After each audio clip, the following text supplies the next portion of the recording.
ආයිබෝවන් අද අපි කතා කරන්න යන්නේ අවුරුදු 2500කටත් වඩා පරණ කතාවක් ගැන. හැබැයි මේ කතාවෙන් අපිට ඉගෙන ගන්න තියෙන පාඩම නම් පුදුම විදිහට අදටත් ගැලපෙනවා. ඒ තමයි අපේ අවධානය, ඒ කියන්නේ ફોකස් එක ඇත්තටම යොමු කරන්න ඕනේ කොතනටද කියන එක ගැන කියලා දෙන හරිම වටිනා උපමාවක්. හොඳයි, එහෙනම් අපි මේ කතාවට අතුල් වෙමු. මෙහෙම හිතන්නකෝ, යම්කිසි හදිසි අර්බුදයක් මැද ඉන්න වෙලාවක අහන්න ඕනම වැදගත්ම ප්‍රශ්නේ මොකක් වෙන්නේ නැතිද? ජීවිතේ ගැටලු වෙනකොට ඇත්තටම වැදගත් වෙන්නේ මොකක්ද? අපි ප්‍රමුඛතාවයේ දෙන්න ඕනේ දේ හරියටම තෝරගන්නේ කොහොමද? ඔන්න ඔය ප්‍රශ්නෙත් හිතේ තියාගෙනම අපි කතාව අහමු. හොඳයි. මේ කතාවේ ඉන්නවා භික්ෂුවක්, මාළුන්ක්‍ය පුත්ත කියලා. උන්වහන්සේට පොඩි නොයිවසිල්ලක් තිබුණා තමන්ගේ ගුරුවරයා, ඒ කියන්නේ බුදුරජාණන් වහන්සේ ගැන. ඒකට හේතුව තමයි තමන්ගේ හිතේ තිබුණු ප්‍රශ්නවලට උත්තර නොලැබීම නිසා ඇතිවෙච්ච ලොකු නොසන්සුන්කමක්. ඉතින් උන්වහන්සේගේ ඔළුව පිරීලා තිබුණේ මේ වගේ හරිම ගැඹුරු දාර්ශනික ප්‍රශ්න වලින්. ලෝකය සදාකාලික දෙයක්ද නැද්ද? ආත්මයයි ශරීරයයි කියන්නේ එකක්මද නැත්නම් දෙකක්ද? රහත් වෙච්ච කෙනෙක් මරණින් පස්සේ ඉන්නවද නැද්ද? උන්වහන්සේට හිතුණා මේවට උත්තර ලැබෙනකම් Tamanට මේ ගමනේ එක අඩියක්වත් ඉස්සරහට යන්න බෑ කියලා. ඉතින් අන්තිමේදී උන්වහන්සේ බුදුරජාණන් වහන්සේ ළඟට ගිහින් කෙලින්ම මෙන්න මෙහෙම කිව්වා. ඔබ වහන්සේ මගේ මේ ප්‍රශ්නවලට උත්තර දෙනවා නම් මම මේ මාර්ගයේ දිගටම ඉන්න. හැබැයි උත්තර දෙන්නේ නැත්තම් මම සිවුරු අත්හැරලා ගිහි ජීවිතයට යනවා. දැන් බලන්න, මේක නිකම්ම ප්‍රශ්නයක් අහනවා වගේ නෙවෙයි. මේක කෙලින්ම දීපු අවසාන නිවේදනයක්. ඉතින් මේ වගේ වෙලාවක බුදුරජාණන් වහන්සේ මොකද කරන්නේ? උන්වහන්සේ කෙලින්ම ඔය ප්‍රශ්නවලට උත්තර දෙන්න ගියේ නෑ. ඒ වෙනුවට උන්වහන්සේ කිව්වා කතාවක්. හරිම අපූර්ව උපමාවක්. ඔන්න උන්වහන්සේ කතාව පටන් ගන්නවා. හිතන්නලු කෙනෙකුට ඊතලයක් වැදිලා තියෙනවා. ඒකත් නිකම් ඊතලයක් නෙවෙයි, හොඳටම විෂගල්වපු ඊතලයක්. ඒ කියන්නේ තත්ත්වය හරිම හදිසි, හරිම භයානකයි. ඉතින් ඔහුගේ පවුලේ අය යාළුවෝ වහාම දුවලා ගිහින් දක්ෂ ශල්‍ය වෛද්‍යවරයෙක් හොයාගෙන එනවා. ඉක්මනටම අර ඊතලේ අයින් කරලා ජීවිතේ බේරගන්න. ඒ කියන්නේ උදව් ළඟම තියෙනම විසඳුමත් පැහැදිලියි. හැබැයි මෙන්න මෙතන තමයි කතාවේ පුදුම හිතෙන හරිය. අර තුවාල වෙච්ච මිනිසයා ප්‍රතිකාර කරන එක නවත්තලා මුලින්ම ප්‍රශ්න වගේකට උත්තර ඉල්ලනවා.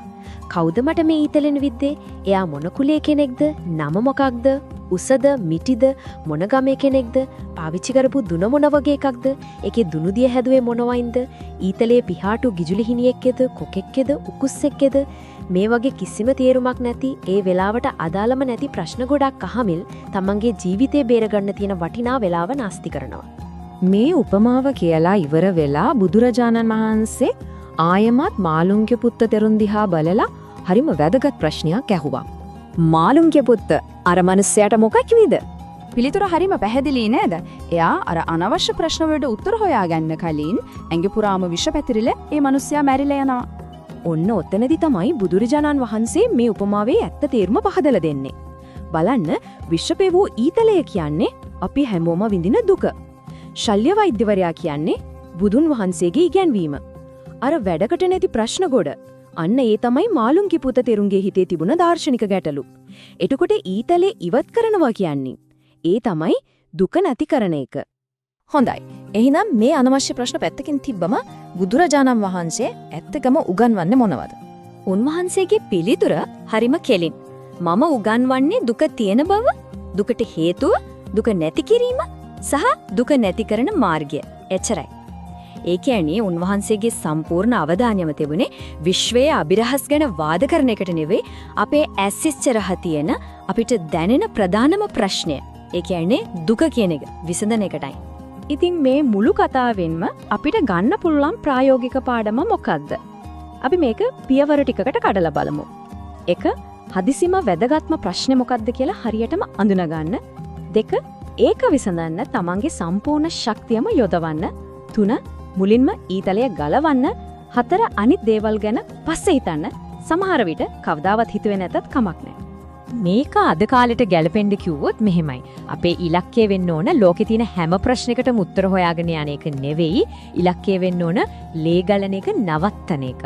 මුලින්ම කරන්න ඕන දෙයට ප්‍රමුඛතාවය දෙන්න ඕන. ඉතින් මේ අවුරුදු 2500ක් පරණ කතාව අහලා ඉවර වෙනකොට අපිට අපි ගැනම හිතන්න දෙයක් ඉතුරු වෙනවා. මේ මොහොතේ Tamanගේ ජීවිතයේ තියෙන වහාම අවධානය යොමු කරන්න ඕන අර විෂපෙවූ ඊතලයේ මොකටද? ඒ ගැන පොඩ්ඩක් හිතලා බලන්න.